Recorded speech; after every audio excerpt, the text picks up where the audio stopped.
All right, hi everyone. This is Emily Sabins, and I am here to present to you all my first project presentation for ICOM 495.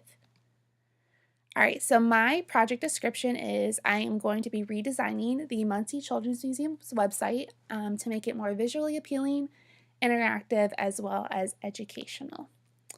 So a little bit of background about me and why I chose this particular project.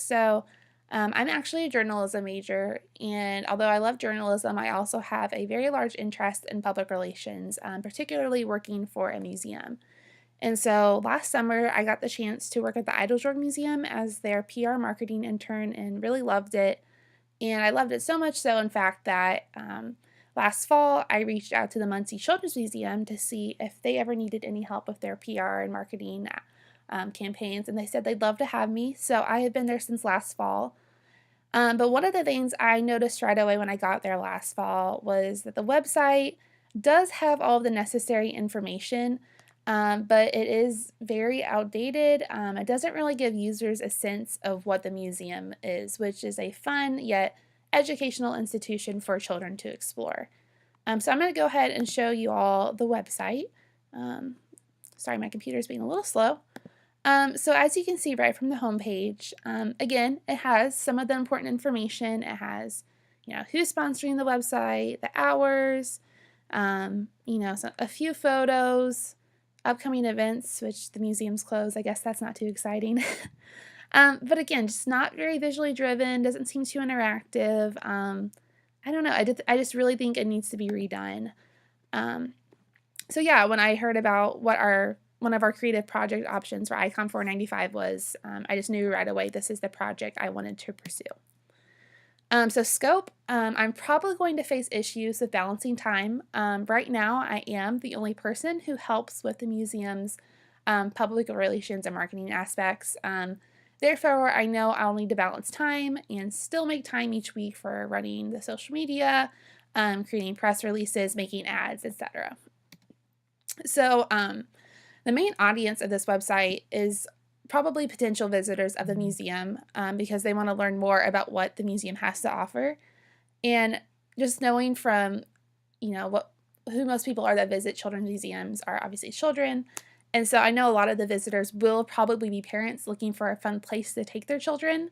So I know I'll need to make sure that the website accurately displays what is available at the museum, what events are coming up, as well as, again, the basic information such as business hours and admission prices. So, hopeful outcome of this, after this website redesign, visitors to the site will better understand the Muncie Children's Museum, from the exhibits housed at the institution to what events families can attend, as well as the basic information about the museum, the history, the staff, business hours, price, etc.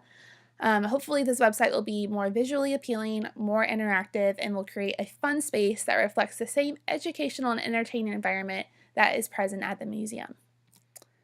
All right, so my research is really interesting. I looked at about 10 different sites that, included museums. I looked at the Indy Zoo. I looked at, I'm trying to think what else, just a lot of different city attraction sites, I guess you could say. So I'm going to show you 4 that really stood out to me. I'm not going to go through them too thoroughly, but of course, one of the first children's museums to come to mind is Indianapolis, continually ranked one of the best children's museums in the country. So, of course, I wanted to look at their website. Again, very visually driven. Right away we see this huge photo of the museum. Just lots of fun text, some interactive graphics and videos. Just very kid friendly, I guess. When I look at this, I automatically think of, I don't know, it just seems very kiddish to me, which I think is very appropriate. Another one I thought was very interesting was Newfields. I'm sure a lot of you are familiar. It's a whole new rebranding of IMA and its surrounding properties. So I was really curious of what they did because I knew it was very recently updated. Again, very visually driven. Right away, you see that huge photo, another huge photo, just very basic information, but it's still professional, if that makes sense. I thought that was a very neat, I really like how they redid everything. And then Wonder Lab is actually a smaller science museum in Bloomington, Indiana. And so I thought this was a good website to look at because as far as size and budget, of what I'm going to have at the Muncie Children's Museum. I think Wonder Lab is very similar. Again, just very visually driven, showing people having fun at the museum right away. These subheads up here on the homepage, you can clearly tell, you know, hours and admission, getting here, just that really important information, as well as what's available there, what's happening. So yeah, I thought they did a really great job for a small institution. Oops, sorry, didn't mean to do that yet. And again, just another museum to look at that is probably relatively the same in size as the Muncie Children's Museum is the Terre Haute Children's Museum. Again, this wasn't my absolute favorite website, but again, it was very visually driven, and I like that. Right away you can see the hours, visit, exhibits, learn, join for memberships. I think those are all very important aspects when looking at museums. So I thought they all did a pretty great job, and I definitely want to incorporate some of that into my own design. All right, so again, kind of just to reiterate what I just said, so most successful websites for city attractions are very visually driven with photos, graphics, videos, etc. Most sites also have their very basic but crucial information such as hours, price, directions, things potential visitors are obviously going to be looking for, and a spot that's very easy for users to see. Most of the museum websites had a tab for exhibitions, which showed really visually appealing photos of what they housed. I think that's really important too, because you kind of want to know what you're going to see when you go to the museum and whether that's going to be best suited and it's going to be interested in you when you get there. And to be able to see photos and just learn more about it, I think that's really great. And another thing I noticed that none of the websites were complex. They were, for the most part, very simple. As you could see from all those 4 websites I just showed you, there wasn't a whole lot of text. It was kind of, again, very visually driven, but they didn't look unprofessional is the thing, and so I think that's really important to keep in mind as I go along with this website redesign. All right, and so kind of in conclusion to this, after all my research, I've compiled a list of user requirements. So the first is that users must be able to easily navigate through the website. Again, you know, you don't want to have to be going through a gazillion different tabs to try to find what you're looking for, and I think that's one of the problems of the Muncie Children's Museum right now. I'm going to go back here really quick just to show you all, like, I'm trying to think of what I saw, like upcoming events. You know, right for now, there's just that one, but then we also have a calendar over on this side, and it's just a lot of back and forth. And I think a lot of this information over here, too, could be compiled into an about us or, you know, a basic information about the museum. So it's just a lot of jumping around, and I think I'd like it to make it more easy to navigate throughout the website. So secondly, users must be able to find important information such as hours, time, price, etc. I think, again, that's really important. Obviously, most potential visitors are going to be looking for that. And kind of as I just said, maybe compiling all of this information over here into one tab would be more suitable and would be easier for people to find as they visited the website. So the third user requirement is users must be attracted to the visual elements of the website. As you could all see from those websites I just showed you, very visually driven, whether that be through photos or videos or graphics. Those are all 3 media that I can do just because of my own background, but as well as the elective ICOM classes that I took.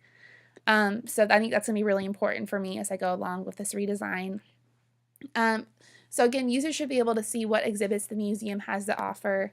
Right now, the exhibit page is a little outdated. You know, we have some basic information, but there aren't a whole lot of photos. I think that's really important. And honestly, it just really needs to be updated. For example, Marsh Market, we're in the process of changing it to a Meyer since Marsh is gone now, sadly. But yeah, just being able to update that and include bigger photos and kind of show more what the museum has to offer. The website should be mainly targeted at parents who may want to bring their children to the museum. While the museum ultimately is trying to entertain children, the parents are probably going to be the one getting on. The parents are going to be the ones getting on the internet and looking at the website. But again, users should not feel overwhelmed when looking at all the tabs, buttons, links, etc. on the website. Simple but in a professional way, as I keep saying. And then users need to be able to see a calendar of events coming up at the museum. which again will need to be updated regularly. I think I showed it earlier, but our calendar right now, again, it has the information, just not very visually appealing. I don't like how this graphic is always compressed. I need to work on that more. But yeah, just kind of making this more visually appealing and more easy to navigate. And then, oops. Lastly, websites should not cost a lot of money and should be able to be maintained by other individuals who are not tech savvy. I think this is actually a very important user requirement because while it doesn't necessarily apply to visitors of the website, it is going to apply to my fellow staff members because, we're a nonprofit. Again, I'm the only one there right now who updates the website and who does our PR marketing work. And so I know that, I'm a junior, so I probably will be there for another year, but at the same time, it needs to be a platform that my fellow staff members can learn how to update quickly and easily, don't have to worry about coding or anything along those lines that I personally can do, but maybe they can't do. But yeah, so that is all I have right now. I'm very excited to see where this goes. Like I said, one of the first things I saw last fall, and actually, funnily enough, I remember as a freshman, one of my friends and I visited the Muncie Children's Museum, and I remember looking up the information on the website, and honestly, I kind of vaguely remember then thinking the website was a little outdated. And again, as I've gone throughout my journalism and digital media courses and learned more about what a successful website needs, definitely revisiting this last fall, I was like, wow, I really wish I could do something about this. And so I'm very thankful that this project is going to allow me to redo this and hopefully get more people into the museum because it really is a great institution with great staff members, and I've loved working there so far, and I'm so excited to be able to do this for them. So yeah, thank you all for listening, and I look forward to seeing all of your projects as well.